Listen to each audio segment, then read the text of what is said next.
ഉണ്ണി മുകുന്ദൻ നായകനായി എത്തിയ മാർക്കോ എന്ന ചിത്രം വിജയകരമായി പ്രദർശനം തുടരുന്നതിനിടെ പടത്തിലെ പ്രധാന കഥാപാത്രങ്ങളും പ്രേക്ഷക ശ്രദ്ധ പിടിച്ചു പറ്റുന്നുണ്ട്. അതിലേറെ വേഷം ചെയ്ത ആളാണ് അഭിമന്യു തിലകൻ.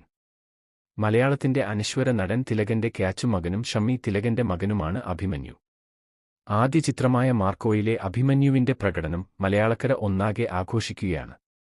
ജഗദീഷ് അവതരിപ്പിച്ച ടോണി ഐസക് എന്ന കഥാപാത്രത്തിന്റെ മകൻ റസൽ ആയാണ് അഭിമന്യു എത്തിയിരുന്നത്.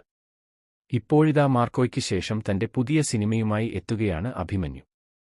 കുഞ്ചാക്കോ ബോബൻ നായകനായി എത്തുന്ന ഏറ്റവും പുതിയ ചിത്രം ബേബി ഗേളിലാണ് അഭിമന്യു തിലകനും കഥാപാത്രമായി എത്തുന്നത്. ബേബി ഗേളിൽ അഭിമന്യു വില്ലൻ വേഷത്തിൽ ആണോ അതോ സാധാരണക്കാരനായാണോ പ്രേക്ഷകർക്ക് മുന്നിൽ എത്തുകയെന്നത് കാത്തിരുന്നു തന്നെ കാണേണ്ടിയിരിക്കുന്നു. ആദ്യ സിനിമയിൽ ഗംഭീര പ്രകടനം കാഴ്ചവെച്ച അഭിമന്യു വീണ്ടും എത്തുമ്പോൾ പ്രേക്ഷകരും ആകാംക്ഷയിലാണ്. ട്രാഫിക് എന്ന ചിത്രത്തിന്റെ ടീം വീണ്ടും ഒന്നിക്കുന്ന സിനിമയാണ് ബേബി ഗേൾ. ഗരുഡൻ സിനിമ സംവിധാനം ചെയ്ത അരുൺ വർമ്മയാണ് സിനിമ ഒരുക്കുന്നത്. ബോബി സഞ്ജയ് കൂട്ടുകെട്ടിന്റേതാണ് രചന.